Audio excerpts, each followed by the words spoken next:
갈라디아서 1장 1절에서 5절까지입니다.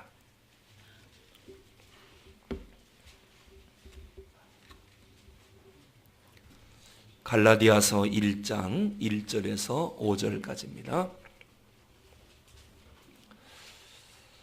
이 계시의 말씀을 읽는 자에게 복이 있다고 그랬습니다. 우리 한 목소리로 함께 읽겠습니다. 시작. 사람들에게서 난 것도 아니요 사람으로 말미암은 것도 아니요 오직 예수 그리스도와 그를 죽은 자 가운데서 살리신 하나님 아버지로 말미암아 사도된 바울은 함께 있는 모든 형제와 더불어 갈라디아 여러 교회들에게 우리 하나님 아버지와 주 예수 그리스도로부터 은혜와 평강이 있기를 원하노라. 그리스도께서 하나님 곧 우리 아버지의 뜻을 따라 이 악한 세대에서 우리를 건지시려고 우리 죄를 대속하기 위하여 자기 몸을 주셨으니 영광이 그에게 세세토록 있을지어다. 아멘. 할렐루야. 네.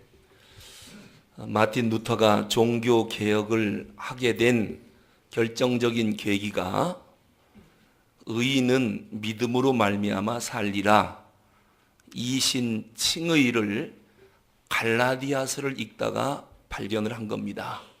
그래서 오늘 갈라디아서를 처음 오늘 지난주까지 야고보서 강해가 끝났고 오늘 갈라디아서를 시작하는데요. 마틴 루터가 이 갈라디아서를 참 좋아했습니다.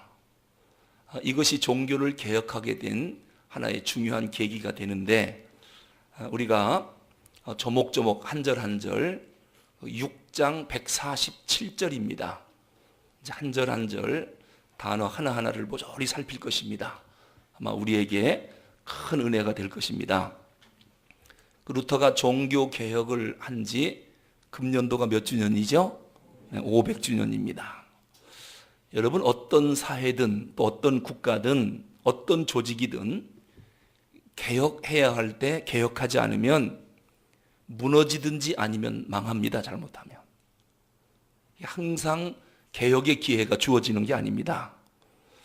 우리가 역사적으로 아는 것처럼 19세기 말은 정말 세계적인 격동기였습니다. 만약에 급변하는 세계에 적응하지 못하면 아마 세계 열강 가운데 낙오자가 될 변화를 잘 이뤄내면 세계 열강이 될 수 있는 그러한 중요한 역사적 변동기가 19세기 말이었습니다. 그런데 일본은 아주 발빠르게 움직였습니다. 개혁하고 변화할 때 메이지 유신을 하면서 급히 대응을 했습니다. 발빠르게 개혁을 이뤄냈지요. 그래서 결국 일본은 열강에 들어가게 된 거예요.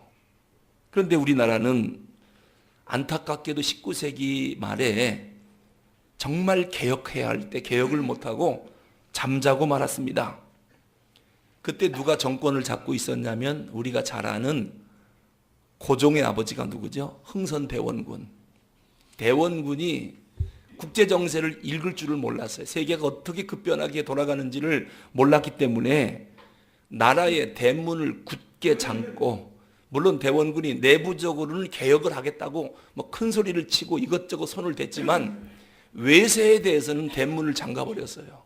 그걸 보고 대원군의 쇄국정책이라고 그래요. 프랑스가 문호를 개방하라. 선진 문명을 받아들이자. 그래서 찾아왔지만 대원군이 전쟁을 일으키더라도 받아주지 않았죠. 이게 1866년에 일어난 병인양요. 미국이 1871년에 문호를 개방하라고 또 찾아왔지만은 대원군은 전쟁을 했습니다. 그게 신미양요죠. 이런 전쟁을 치르면서까지 개혁을 거부하고 변화하기를 싫어했던 거예요. 결국 그 아들 고종이 황제로 등극은 했지만은 결국 1910년에 일본에게 나라를 빼앗기고 말잖아요. 참 아쉬운 게 뭐냐면은 일찍이 서양 문물을 받아들이고 빨리 국내 정치를 안정시키고 급변하는 세계 속에 맞물려서 함께 변화를 했으면은 우리가 일본에게 그렇게 쉽게 나라를 뺏기지 않았을 거예요. 이게 변화해야 할 때, 개혁해야 할 때 개혁하지 못하니까 망해버리잖아요. 우리가 1997년 IMF 경제 위기를 경험했는데요. 그것도 가만히 보면 국가 전반에 걸쳐서 개혁하고 변화를 줘야 할 때 그거를 못한 것입니다. 그래서 그런 어려운 일을 우리가 겪기도 했습니다. 뭐 다른 나라 예를 들어봐도 그래요. 개혁하지 않으면 추락한다. 변화할 때 변화하지 못하면 잘못하면 망할 수도 있다라고 하는 겁니다. 우리나라가 6.25 전쟁 직후에 얼마나 나라가 폐허가 됐는지 메가다가 미국의 전후 상황을 어떻게 보고했느냐면 이 땅은 소망이 없다. 구제불능이다. 전혀 재기불능이다. 그렇게 보고했었습니다. 그때 국민소득이 62불, 60불밖에 안 됐습니다. GNP가.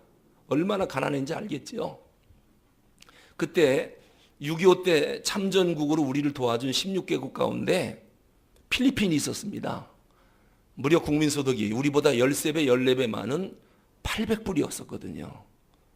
그래서 우리가 필리핀 가려면 비자 내기가 그렇게 어려웠어요. 그런데 지금 어떻습니까? 우리나라는 국민소득이 지금 2만 7천 불, 3만 불을 눈앞에 두고 있어요. 그런데 필리핀은 2,991불, 3천 불이 채 안 돼요. 왜 그렇게 됐을까요?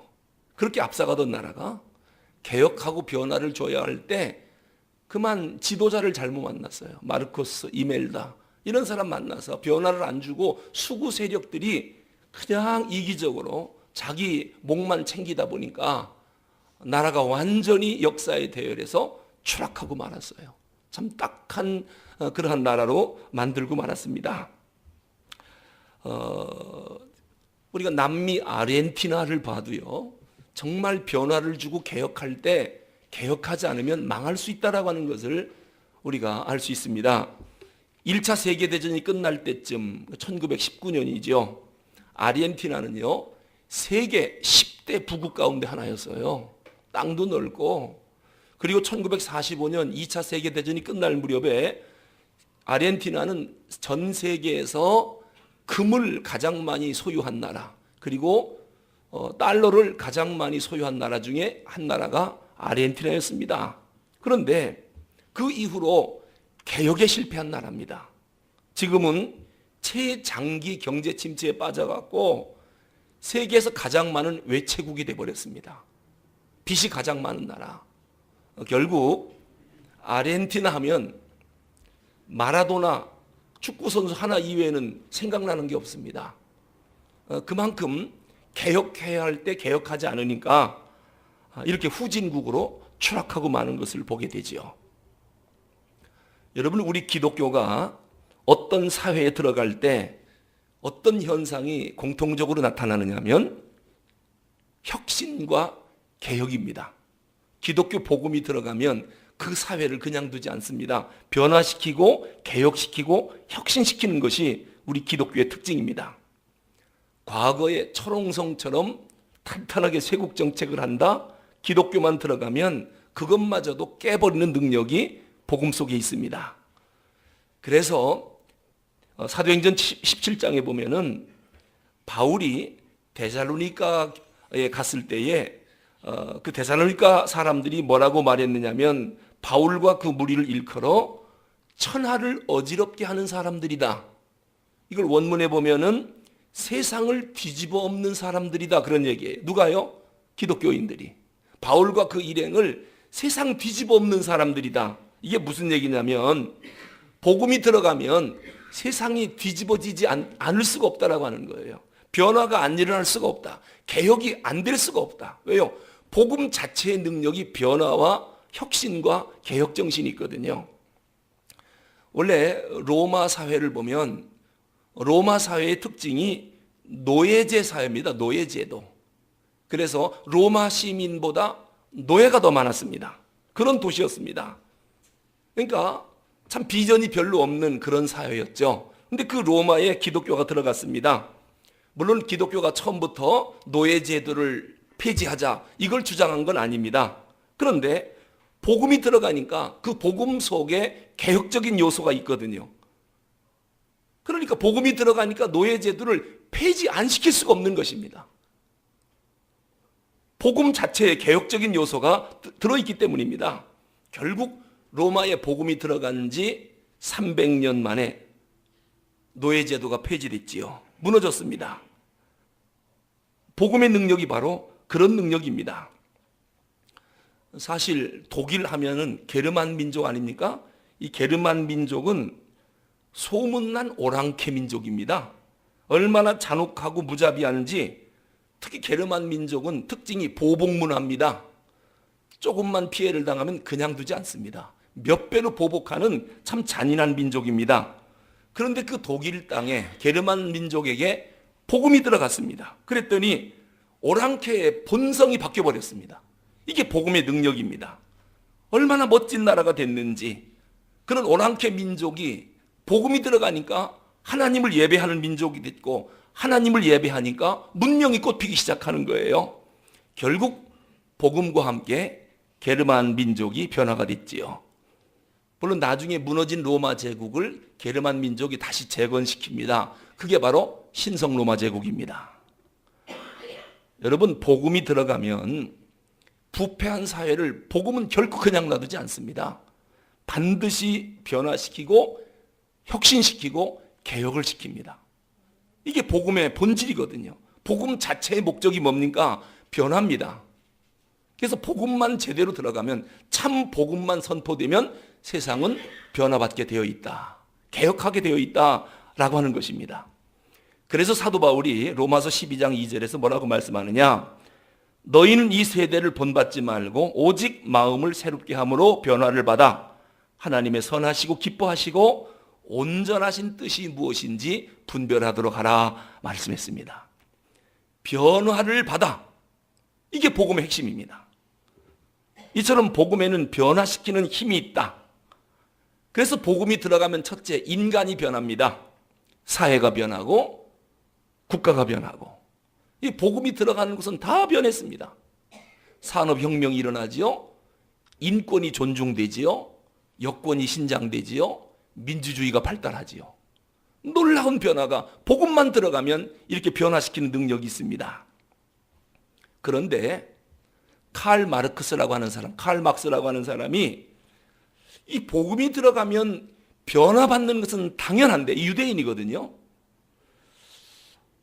유대교적인 성장 배경에서 자란 칼 막스가 복음만 들어가면 세상이 변하게 되어 있는데 유독 변하지 않는 곳이 교회와 이 사회란 말입니다. 교회가 변하지 않으니까 사회가 안 변하는 거예요. 복음이 선포돼도 왜 교회가 안 변할까? 막스가 얼마나 답답한지 모릅니다. 그래서 그가 어떤 것을 외쳤느냐면요, 지금까지의 철학은 세계를 해석만 해왔다. 그러나 지금부터의 철학은 세계를 변화시켜야 한다. 그러면서 공산주의 운동을 일으키게 된 거예요. 그러니까 복음의 개혁적인 특징을 제대로 살리지 못하고 개혁적 성향이 퇴색될 때 그 부작용으로 공산주의가 발생한 거예요. 변화될 때 변화되지 않으니까 엉뚱한 공산주의가 생긴 거예요. 소련이 그랬고 동유럽이 그랬고 쿠바가 그랬고 심지어는 중국도 그랬습니다. 이 복음이 약화되고 복음의 본질이 점점점 변질되니까 사회는 당연히 부정부패, 썩게 되지요. 그러니까 무너지게 되고 넘어지게 되고, 변화가 안 되니까 전통과 습관과 자기 경험에 머무르게 되고 결국은 썩고 무너지게 되더라. 이걸 우리가 중세 역사를 봐도 알 수 있고 19세기 십자가를 버린 19세기 상황을 봐도 우리가 금방 알 수 있습니다. 복음이 들어가서 변화를 시켜야 하는데 오히려 그 복음을 듣고도 변화시키지 않고 복음을 버릴 때 그 역사가 어떻게 전개되고 있는가를 우리가 아주 역사를 통해서 볼 수 있어요. 자, 그러면 언제 변화와 개혁이 이루어지느냐? 다른 거 아닙니다. 하나님 말씀이 들어가면 개혁이 일어나요. 아주 선명한 십자가의 복음이 선포되면 어디든지 변화가 일어났어요. 하여튼 복음만 들어가면 죽었던 것이 살아나고 변화되기 시작합니다. 우리가 에스라 시대를 보면 알 수 있습니다. 이스라엘 신앙이 다 무너졌죠. 성벽은 다 회파되고 이스라엘 백성들은 모든 율법을 다 버렸습니다. 그럴 때 에스라가 나와서 뭐라고 얘기했습니까? 에스라가 주장한 개혁의 본질이 다른 거 아니에요? 하나님 말씀으로 다시 돌아가자. 그때 백성들이 모두 아멘하고 눈물을 흘렸습니다. 한마디로 지금 이스라엘 땅에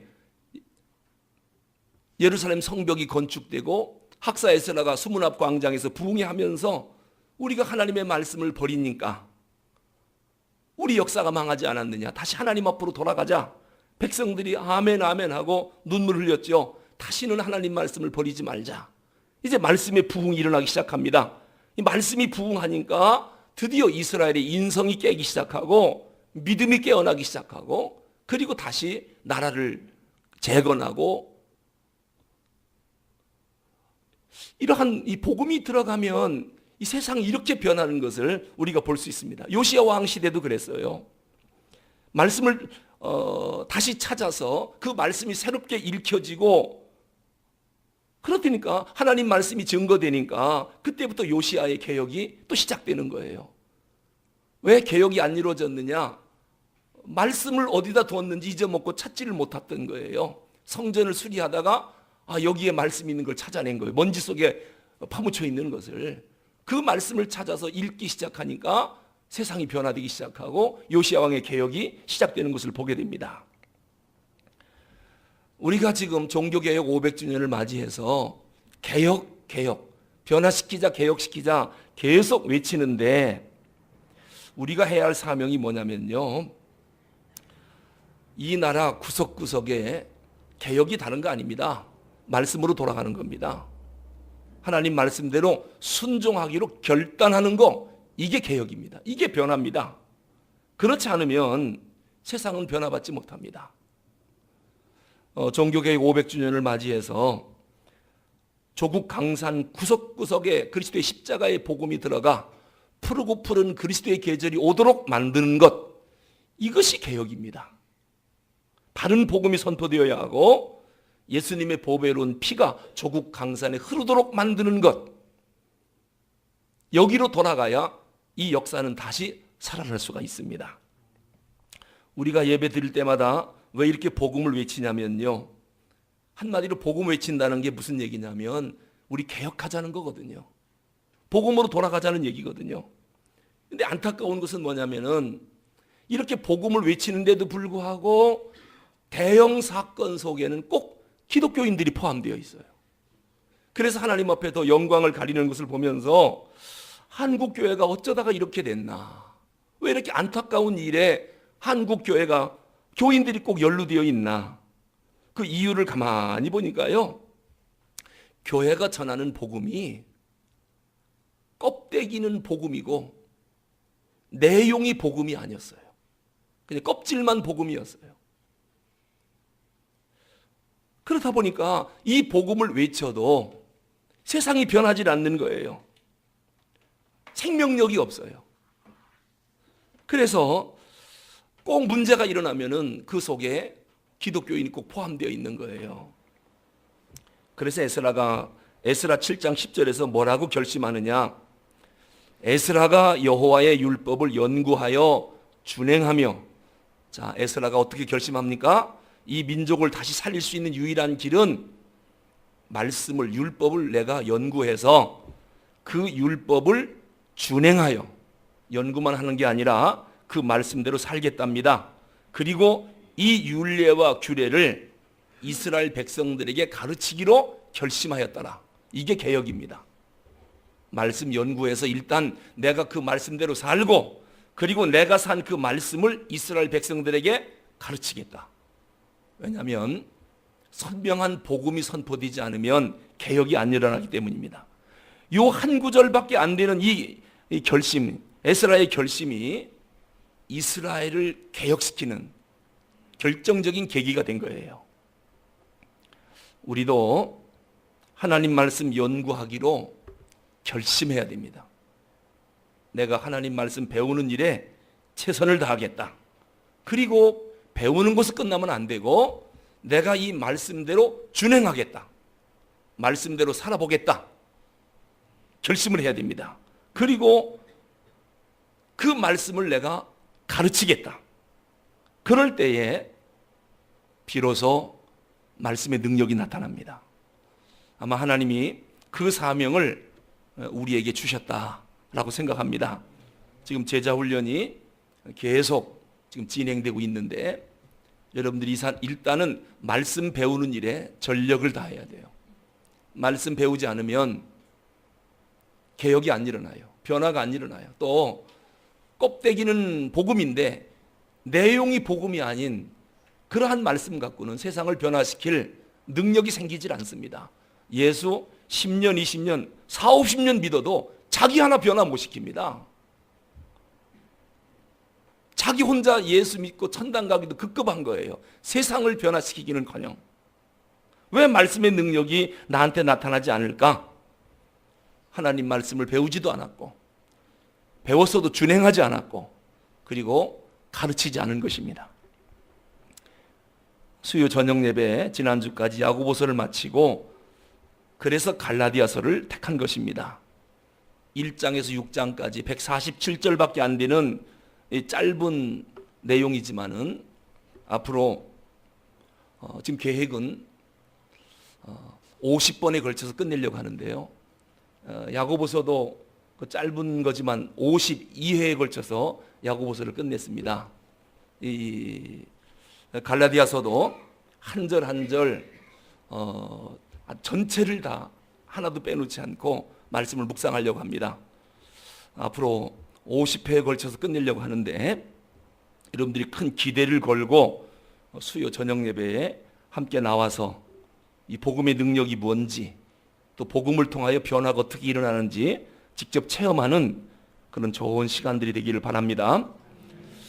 이미 우리가 아는 것처럼 종교개혁자 칼빈은 성경 66권 가운데 에베소서를 가장 좋아했습니다. 왜냐하면 칼빈과 성 어거스틴이라고 그러죠. 아우구스티누스. 이 둘은 예정론의 태두입니다. 예정론을 처음으로 성경에서 발견해낸 사람이다 해도 과언이 아닐 정도로 예정론을 그렇게 좋아했습니다. 근데 에베소서 1장 4, 5절에 보면 아주 단적인 예정론이 나옵니다. 이 칼빈이 이 말씀을 그렇게 좋아한 거예요. 창세전에 그리스도 안에서 우리를 택하사 우리로 사랑 안에서 그 앞에 거룩하고 흠이 없게 하시려고 그 기쁘신 뜻대로 우리를 예정하사. 그 에베소서에 하나님의 예정론이 많이 나오거든요. 그래서 칼빈이 예정론을 좋아하기 때문에 에베소서를 참 많이 좋아했다. 그 반면에 마틴 루터는 서두에서 말씀드렸습니다마는 갈라디아서를 특히 좋아했습니다. 일생을 거쳐서 66권 전부 주석을 쓴다 할 때 쉬운 일은 아닌데요. 루터는 이 갈라디아서 주석만 2번을 썼습니다. 물론 루터가 갈라디아서도 좋아했고 로마서도 좋아했는데 로마서는 16장입니다. 갈라디아서는 6장이고요. 분량 자체가 틀려요. 그런데도 루터의 주석을 보면 로마서 주석보다 갈라디아서 주석이 2배나 분량이 많아요. 그만큼 갈라디아서를 루터가 좋아했다라고 하는 것입니다. 우선 로마서와 갈라디아서는 신약 성경 중에서 가장 교리적인 책이다라고 하는 것입니다. 우리가 아는 것처럼 사복음서, 마태복음, 마가복음, 누가복음, 요한복음은 주로 예수님의 생애, 그걸 중심으로 기록하고 있지요. 예수님이 어떤 말씀을 하셨는지, 어디서 무슨 일을 하셨는지, 예수님의 행적과 그 행적의 교훈을 사복음서에서 기록하고 있습니다. 사도행전은 말 그대로 사도들의 행적을 기록한 책입니다. 그 밖에 고린도 전후서라든지 빌립보서라든지 디모데 전후서라든지 이런 말씀들은 전부 목회서신입니다. 그 당시 초대교회에서 발생했던 사건들, 문제들을 어떻게 수습하고 어떻게 해결하는지 그 해결 방법들을, 수습 방법들을 사도 바울이 편지로 써서 각 교회에 보냈던 것들이 그러한 목회 서신들입니다. 그런 거에 비해 보면 이 로마서와 갈라디아서는 기독교 교리를 전반적으로 다루고 있습니다. 어떻게 보면 기독교 교리를 체계화시켜주는 책. 그래서 우선 예수 믿는 사람들은 도대체 믿는다 하는데 그 믿음의 내용이 뭐냐? 믿음이라 하는 게 도대체 뭐냐? 그리고 기독교의 정체가 뭐냐? 이런 것들을 로마서와 갈라디아서가 우리에게 알려주고 있습니다. 그러니까 내가 예수를 믿는데 도대체 믿는다는 게 뭐고, 믿음이라는 게 뭐고, 기독교 정체가 뭐냐? 이걸 알고 싶다면 로마서와 갈라디아서를 읽으면 되겠죠. 특히 이 갈라디아서는요, 사도 바울이 사도행전 15장에서 언급을 했습니다마는 사도행전 15장에 보면 예루살렘 총회가 있습니다. 왜 예루살렘 총회가 일어났느냐면 유대인과 기독교 사이에 논쟁이 하나 벌어졌습니다. 그 논쟁이 뭐냐면 할례를 받아야 구원받는다. 이 유대인들이 주장하는 거거든요. 근데 기독교인은 그게 아니거든요. 예수를 믿는 믿음으로 구원받는데 이 교리 논쟁이 벌어져 갖고 결국 예루살렘 총회를 사도행전 15장에서 엽니다. 그래서 결국 어떻게 판결이 나느냐면 예수를 믿는 믿음으로 구원을 받는다. 근데 지금 사도 바울이 빨리 로마에 가서 복음을 전하고 싶은데 이 총회에 참석하기 위해서 푸득불 예루살렘에 갈 수밖에 없었습니다.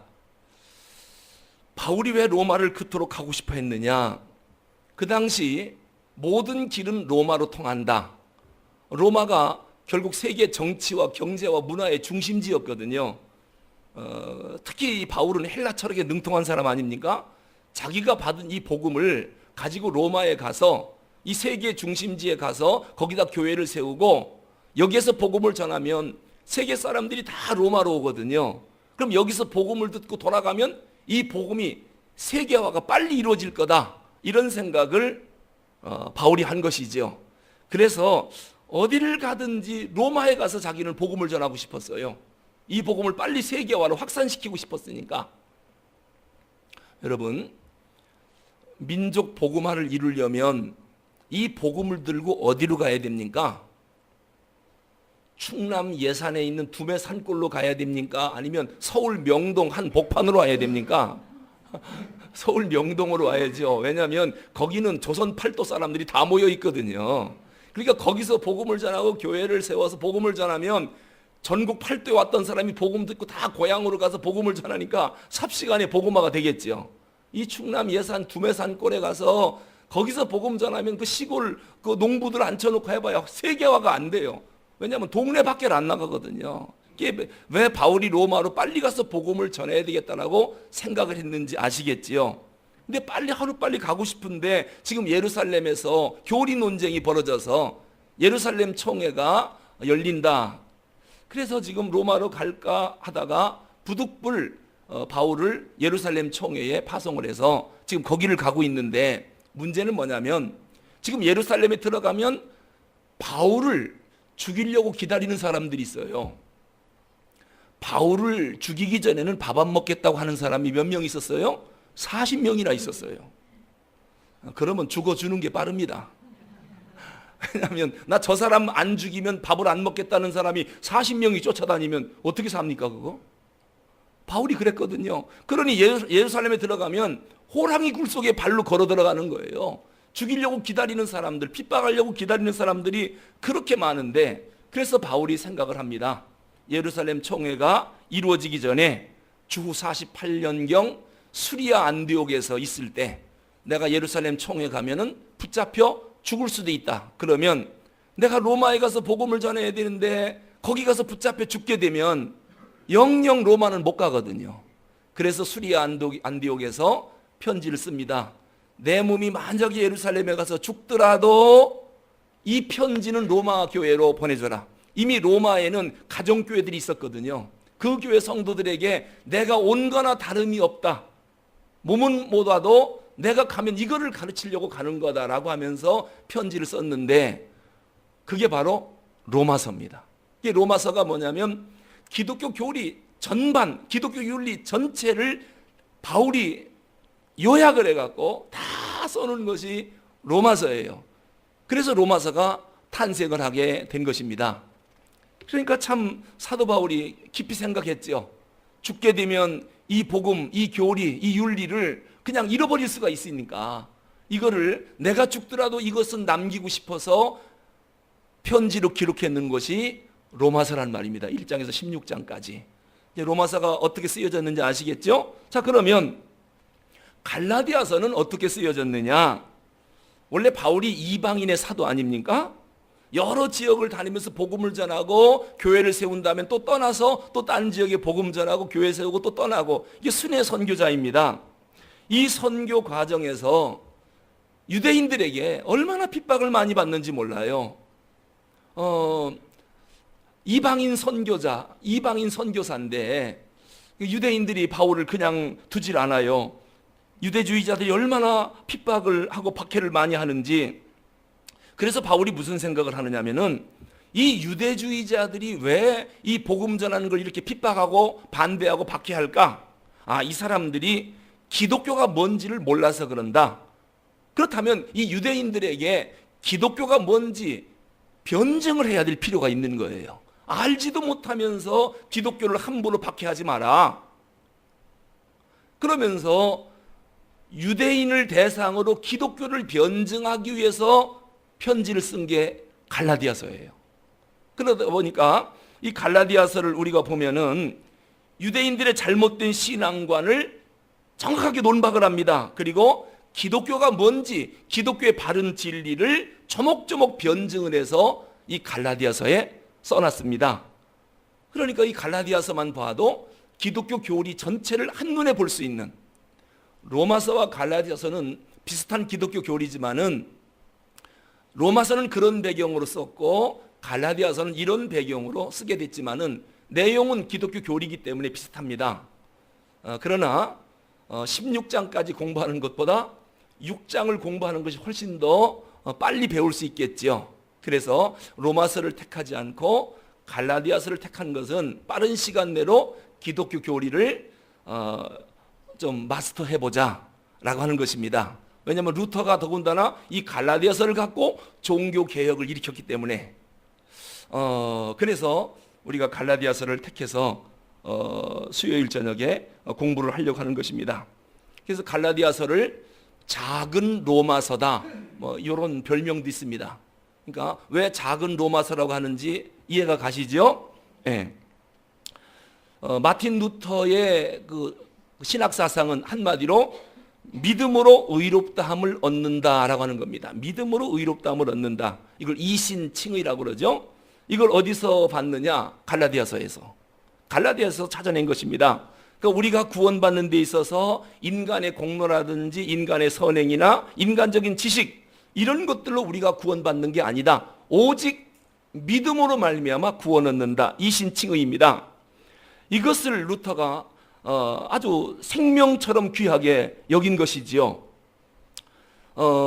그런데 여기에 문제가 하나 있습니다. 루터가 종교 개혁을 일으킨 이신칭의 오직 의인은 믿음으로 말미암아 산다. 예수를 믿는 믿음으로 구원받는다. 물론 이게 성경 전체 흐르는 사상입니다. 그런데 사상은 전체 흐르고 있는데 실제적으로 표현은 로마서와 갈라디아서 두 군데만 나옵니다. 오직 의인은 믿음으로 말미암아 산다라고 하는 이야기가 성경이 몇 권입니까? 66권이에요.